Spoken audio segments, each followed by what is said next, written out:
अगर आप कार खरीदने का प्लान कर रहे हो तो पहले ये वीडियो आखिर तक देख लो, क्योंकि हो सकता है आपकी ड्रीम कार आपकी सबसे बड़ी फाइनेंशियल गलती बन जाए। क्योंकि भारत में लाखों लोग कार खरीदते वक्त सिर्फ एक गलती करते हैं, वो शोरूम में कार की चमक देखते हैं लेकिन अपनी सैलरी की सच्चाई नहीं। शुरुआत में सब अच्छा लगता है, नई car, delivery photos, family excitement, long drive, लेकिन कुछ महीनों बाद EMI, petrol, insurance, servicing, maintenance, और तब समझ आता है कार लेना आसान था लेकिन गलत कार लेकर खुद को फाइनेंशियली ट्रैप करना उससे भी आसान था। इसीलिए आज की इस वीडियो में हम कोई नॉर्मल कार लिस्ट नहीं करने वाले। आज हम सीधा आपकी इनकम का पोस्टमार्टम करेंगे। 25,000 महीने कमाने वाले से लेकर 5 लाख महीने कमाने वाले तक, हर सैलरी लेवल पर कौन सी कार सही है, कितना बजट सेफ है, कहाँ लोग ओवर एक्टिंग में बजट बिगाड़ते हैं और कौन स्मार्ट डिसीजन लेकर फ्यूचर सिक्योर करता है। तो वीडियो को स्किप मत करना, क्योंकि हो सकता है जिस कार का सपना आप देख रहे हो वीडियो खत्म होते होते आप उसे स्मार्टर तरीके से खरीदने का प्लान बनाओ। चलिए शुरू करते हैं। सबसे पहले 25,000 मंथली इनकम वालों से। अब अगर आपकी सैलरी 25K है तो सबसे पहले एक बात दिल पर नहीं दिमाग पर लो, आपकी पहली कार आपकी ईगो सेटिस्फाई करने के लिए नहीं, आपकी जिंदगी आसान करने के लिए होनी चाहिए। लेकिन सबसे बड़ी प्रॉब्लम क्या होती है, इंस्टाग्राम पर बड़ी SUVs, दोस्त की नई नेक्सॉन, रिश्तेदार की ब्रेजा, और फिर लगता है यार मैं पीछे रह गया। बस यही मिडिल क्लास सबसे ज्यादा गलती करता है। 25,000 इनकम वालों के लिए आइडियल बजट करीब 5 से 6 लाख तक होना चाहिए। और यहाँ प्रैक्टिकल किंग्स है, आल्टो K10, वैगनआर, एस्प्रेसो। अब तुम बोलोगे भाई ये तो बेसिक है। हाँ बेसिक है, लेकिन बैंक बैलेंस भी बेसिक रियलिटी से चलता है। आल्टो आपको माइलेज देगी,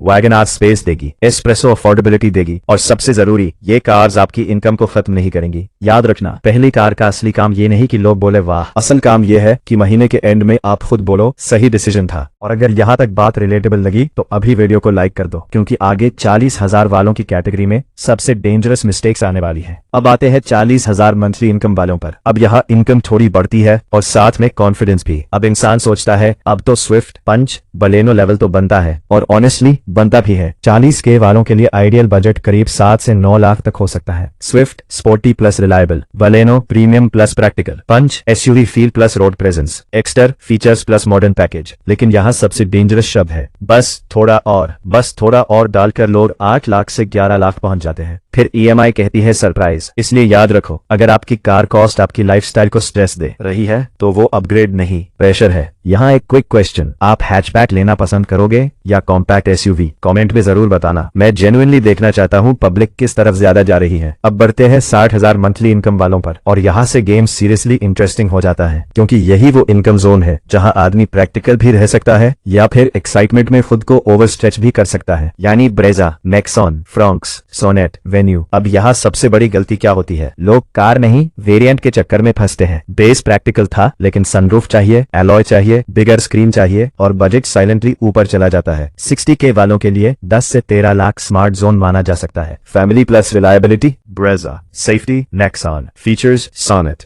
फ्रॉन्क्स। लेकिन एक बात याद रखना, कार का टॉप मॉडल हमेशा टॉप डिसीजन नहीं होता। कई बार मिड वेरिएंट वही रिस्पेक्ट देता है, कम EMI के साथ। अगर अभी तक आपने सब्सक्राइब नहीं किया तो कर लो, क्योंकि आगे 1 लाख वालों की कैटेगरी आने वाली है, जहां लोग स्मार्ट बायर भी बनते हैं और ईगो बायर भी। अब आते हैं 1 लाख मंथली वालों पर। अब यहाँ एंट्री होती है इंडिया के सबसे पॉपुलर एस्पिरेशन जोन की। Creta, Seltos, grand Vitara, elevate, यही वो सेगमेंट है जहाँ लोग फील करते हैं अब लाइफ सेट लगनी चाहिए। लेकिन सच क्या है, यही सबसे ज्यादा लोग अननेसेसरी टॉप वेरिएंट लेकर खुद को दबा देते हैं। 1 लाख वालों के लिए 15 से 20 लाख रेंज कंफर्टेबल हो सकती है, लेकिन smartly planned. Creta balanced allrounder, Seltos features overload, Grand Vitara mileage master, Elevate clean practicality. लेकिन यहाँ सबसे जरूरी रूल, इनकम बढ़ी है इसका मतलब सिर्फ बड़ी कार नहीं, बड़ी फाइनेंशियल प्लानिंग भी। क्योंकि अगर कार की वजह से SIP बंद हो रही है, सेविंग स्लो हो रही है, तो शायद बैच सही है, डिसीजन नहीं। वैसे ऑनेस्ट बताना, अगर आपके पास 20 लाख हो तो क्रेटा लोगे, सेल्टोस या कुछ और? नीचे कमेंट सेक्शन खुला है, देखते हैं सबसे ज्यादा वोट्स किसे मिलते हैं। अब आते हैं 2 लाख मंथली वालों पर। अब यहाँ Scorpio N, XUV 700, safari, Harrier, Tucson जैसी कार सीरियसली कंसिडर होती हैं। माइंडसेट है, क्योंकि इनकम अच्छी होते ही कई लोग सोचते हैं अब तो बड़ी SUV मैंडेटरी है। नहीं, मैंडेटरी सिर्फ स्मार्ट डिसीजन है। XUV 700 परफॉर्मेंस देती है, स्कॉर्पियो N प्रेजेंस देती है, safari touring comfort, Harrier premium styling. लेकिन इनके साथ आता है हायर इंश्योरेंस, बिगर टायर्स, कॉस्टली मेंटेनेंस, बिगर फ्यूल बिल्स। तो सिर्फ शोरूम प्राइस देखकर खुश होना पूरी मूवी का सिर्फ ट्रेलर देखकर टिकट खरीदने जैसा है। ओनरशिप कॉस्ट समझो तभी सही डिसीजन लो। और अगर यहाँ तक वीडियो यूजफुल लग रही है तो इसे उस दोस्त को शेयर करो जो अभी सैलरी 60K पर है लेकिन फॉर्ट्यूनर रील्स सेव कर रहा है। अब फाइनली आते हैं 3 लाख से 5 लाख मंथली वालों पर, जहां लग्जरी ऑफिशियली गेट खोलती है। फॉर्ट्यूनर, BMW, मर्सिडीज, ऑडी। लेकिन यहाँ एक ब्रूटल ट्रूथ है, लग्जरी कार रिच नहीं बनाती, रिच माइंडसेट लग्जरी को सही बनाता है। फॉर्ट्यूनर डोमिनेंस देती है, BMW थ्रिल देती है, मर्सिडीज कंफर्ट देती है। लेकिन अगर लग्जरी EMI आपकी पीस खा रही है तो वो लग्जरी नहीं, एक्सपेंसिव प्रेशर है। स्मार्ट रिच लोग पहले एसेट्स बनाते हैं फिर लग्जरी लेते हैं। फेक रिच लोग पहले लग्जरी लेते हैं फिर एसेट्स का सपना देखते हैं। और अब पूरी वीडियो की सबसे पावरफुल लाइन, कार खरीदने से पहले खुद से सिर्फ एक सवाल पूछो, क्या मैं ये कार खरीद सकता हूँ या सिर्फ EMI मैनेज कर सकता हूँ? क्योंकि EMI मैनेज करना अफोर्डेबिलिटी नहीं होता। अगर आज की वीडियो ने आपकी कार बाइंग सोच बदल दी तो अभी लाइक बटन दबाओ, सब्सक्राइब करो, क्योंकि यहाँ हम सिर्फ कार्स नहीं